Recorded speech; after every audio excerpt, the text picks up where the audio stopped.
देख रहे हैं इन डार्क राजकुमार के साथ। तो चलिए पढ़ते हैं आज की कहानी की ओर। दोस्तों, उत्तराखंड की पहाड़ियों में स्थित एक बड़ा सा गांव जो सालों से अपनी पुरानी परंपराओं के लिए विख्यात माना जाता है। ये गांव जितना दिखने में नॉर्मल लगता है, असल में ये उतना ही खौफनाक और डरावना है। आसपास के इलाके में इस गांव को इतना बदनाम माना गया है कि कोई भी दूसरा इंसान इस गांव में अपने कदम पटकने की हिम्मत नहीं करता।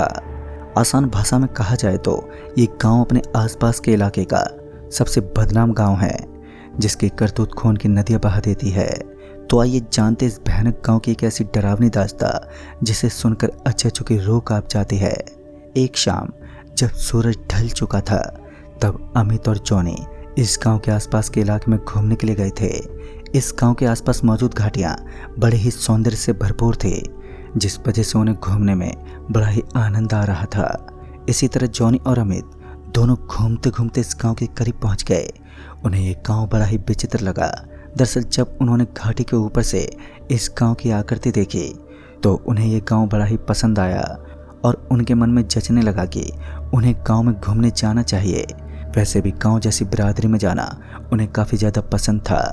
जॉनी और अमित दोनों ही शहर के निवासी थे और अक्सर वो शहर में टहलते ही रहते थे, लेकिन गांव में जाना उन्हें इतना ज़्यादा पसंद था कि वो वहां जाने के लिए कुछ भी कर सकते थे। उस गांव का रास्ता बड़ा ही विचित्र था। रास्ते के दोनों तरफ विशालकाय पत्थरों से एक पुल बनाया गया था और उस पुल के ऊपर लंबे लंबे तारों से सुरक्षा का घेरा खींचा गया था। उस सुरक्षा घेरे के बीच से उस गांव का रास्ता होकर गुजरता था। गांव के अंदर पहुंचते पहुंचते दोनों दोस्तों को करीब 6:30 बज चुके थे। इस समय ठंड का महीना चल रहा था और शाम के तकरीबन 6:30 बजते ही अंधेरा अपनी चरम सीमा के साथ साथ चारों ओर छाने लगा। आसमान से दिखने वाली रोशनी लगभग गायब हो चुकी थी।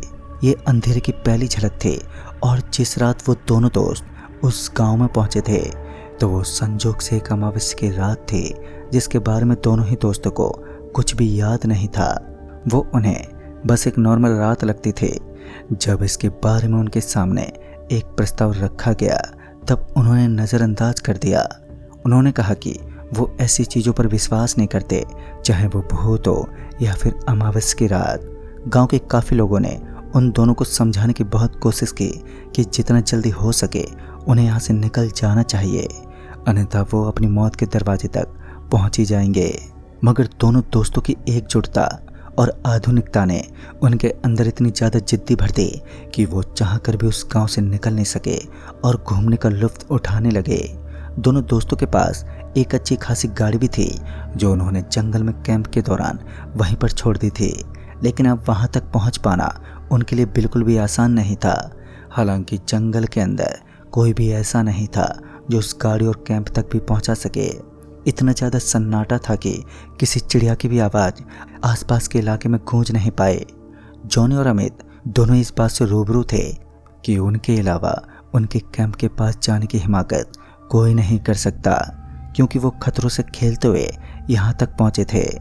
जंगल में भटकते हुए उन्होंने कुछ ऐसी चीज़ों से सामना भी किया था जो वाकई उनके लिए घातक साबित हो सकती थी, लेकिन अपनी तेज बुद्धि के बल पर वो खतरों से खेल की भांति खेलते रहे। उस गांव के लोगों ने उन दोनों को एक रात एक मकान में रुकने का सुझाव दिया। उन्होंने इस बात से मना किया क्योंकि रुकने के लिए तो उनके पास भी कोई और सुविधा नहीं थी। फिर थोड़ी देर के बाद जॉनी ने अपने दोस्त अमित से कहा, यार हमें इस समय घर में नहीं रुकना चाहिए, बल्कि घूमने का मज़ा लेना चाहिए। काफ़ी दिनों के बाद हमें ऐसा मौका मिला है। और जॉनी के ऐसा कहते ही वो तुरंत ही वापस उस घर से बाहर निकल गए। जब एक नज़र उन्होंने घड़ी पर मारी तो शाम के 7:30 बज रहे थे। उस गांव के बगल में एक बावड़ी बनी हुई थी और उस बावड़ी के पास और सवेरा होने के बाद उस बावड़ी के पास अपने कदम पटकने का मतलब था अपनी मौत को दावत देना।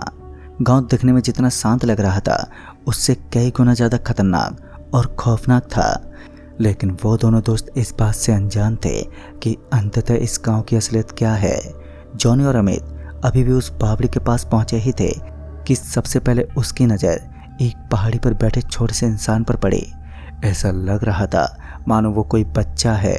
एक छोटा बच्चा इस सन्नाटे से भरी रात में बावड़ी के पास क्या कर रहा होगा, ये बात भी थोड़ी अजीब थी। अमित आवाज़ देते हुए बोला, अरे बेटा तुम यहाँ पर क्या कर रहे हो? और अमित की आवाज़ सुनते ही वो तुरंत उस पहाड़ी से खड़ा हुआ और फिर जब उन्होंने उसकी आकृति देखी तो उन दोनों की आंखें फटी की फटी रह गईं। असल में ये कोई बच्चा नहीं था, बल्कि 6 फुट का लंबा चौड़ा आदमी था जो उस पहाड़ी पर खड़ा होकर उस बावड़ी की निगरानी कर रहा था। उसने अमित को आवाज़ देते हुए कहा, यहाँ से निकल जाओ, अन्यथा तुम दोनों के साथ कुछ ऐसा होगा जिसके बारे में सोचना भी कठिन होता है। अमित इन बातों को सुनकर थोड़ा सा चौंक गया, लेकिन उसने उस आदमी की बातों पर जरा भी ध्यान नहीं दिया। अमित उस आदमी की बातों को नज़रअंदाज करता रहा, लेकिन उसकी एक बड़ी गलती साबित होने वाली थी, क्योंकि असल में वो जानता ही नहीं था कि वो शख्स है कौन। उस आदमी के बड़े बड़े पैर और लंबे लंबे हाथों को देखकर वो एक आम इंसान तो लग रहा था, लेकिन जैसे वो उस पहाड़ी से नीचे उतरने लगा और उसकी आकृति सही से नजर आई तो उन दोनों ने देखा कि अब उसका शरीर 6 फुट से भी ज़्यादा लंबा था और साथ ही उसके बदन से एक बदबू सी निकल रही थी। अभी वो थोड़ी दूरी पर था। उन दोनों दोस्तों ने उस आदमी को नोट करना बेहतर नहीं समझा और उसे लगातार इग्नोर करते रहे।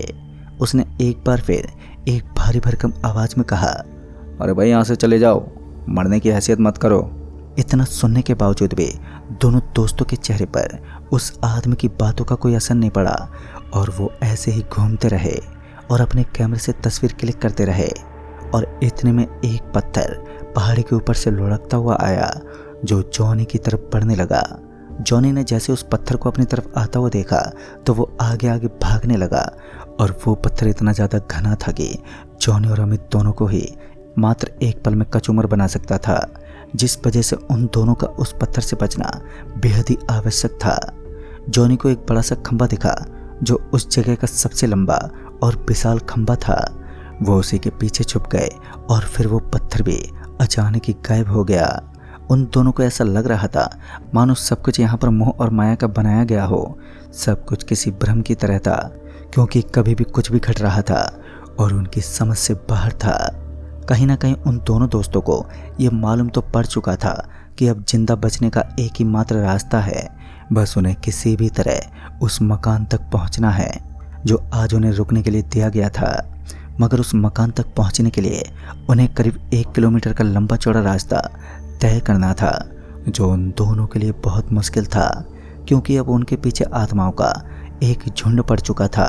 जॉनी और उसका दोस्त अपने पीछे दिखने वाली बुरी शक्तियों से बचते हुए भाग रहे थे, तो वो शक्तियाँ भी तेज तर्रार गति के साथ उनका पीछा करने लगी। आज कुछ बड़ा होने वाला था, कुछ ऐसा जिसके बारे में ज्ञात करना भी उन दोनों की कल्पना से बाहर था। अब क्या होने वाला था ये तो कोई नहीं जानता, लेकिन उनके कदम गांव की तरफ बढ़ रहे थे। एक बार जब उन्होंने पीछे मुड़कर देखा तो उन्हें पता चला कि असल में जो इंसान उन्हें उस घाटी के ऊपर बैठा हुआ दिख रहा था, ये सारी की सारी करतूत उसी की है। अचानक उसने एक भयानक शैतान का रूप धारण कर लिया। कुछ दूर आगे जाने के बाद उन्हें एक बड़ा सा मंदिर दिखा। उनको लगा कि उनकी ज़िंदगी बचाने का ये सबसे अच्छा तरीका है, तो उन्होंने तुरंत उस मंदिर में अपने पांव रखे तो उस मंदिर के अंदर लगी घंटियाँ ज़ोर ज़ोर से बजने लगी। लेकिन उसके बाद उन दोनों ने जो देखा उसे देखकर तो उनका भगवान से विश्वास ही उठ गया। उन्हें लगा कि दुनिया में भगवान होते ही नहीं हैं। उस मंदिर के अंदर लगी भगवान की मूर्ति के अंदर से अब धुआं निकलने लगा। ये धुआं इतना ज़्यादा तेज था कि उनकी आंखें बंद होने लगी और फिर उन्हें उस मंदिर के बिल्कुल सामने अप्रतिम सा जानवर दिखा, जिसके लंबे लंबे नाखून थे और उसके दांत बाहर निकले हुए थे। दिखने में वो बहुत ही भयानक और डरावना लग रहा था।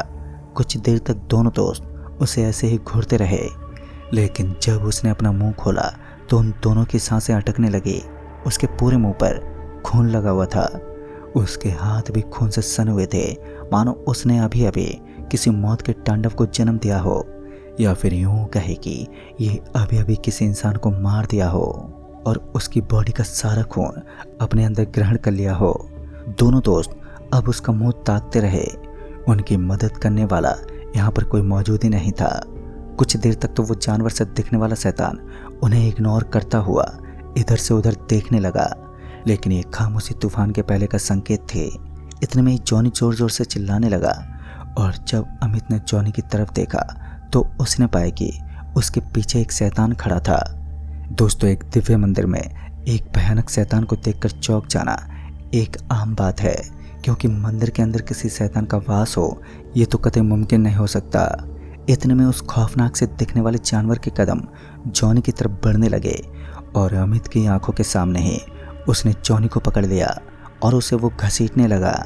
जॉनी लड़खड़ाता हुआ जमीन पर नीचे गिर पड़ा और जमीन पर गिरते ही उस भयानक से जानवर ने उसके शरीर पर आतंक मचा दिया। कुछ ही पलों में जॉनी मर चुका था।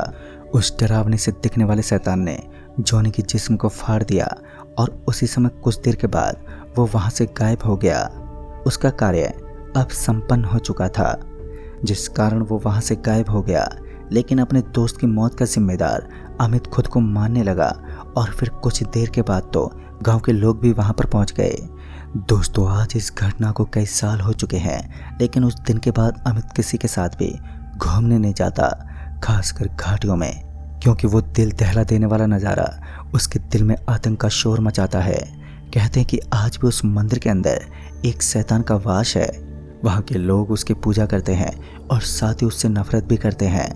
दोस्तों, आज तक कोई नहीं जान पाया कि आखिर उस मंदिर के अंदर ऐसा कौन सा रहस्य छुपा हुआ है जिसकी वजह से वहाँ एक शैतान वास करता है।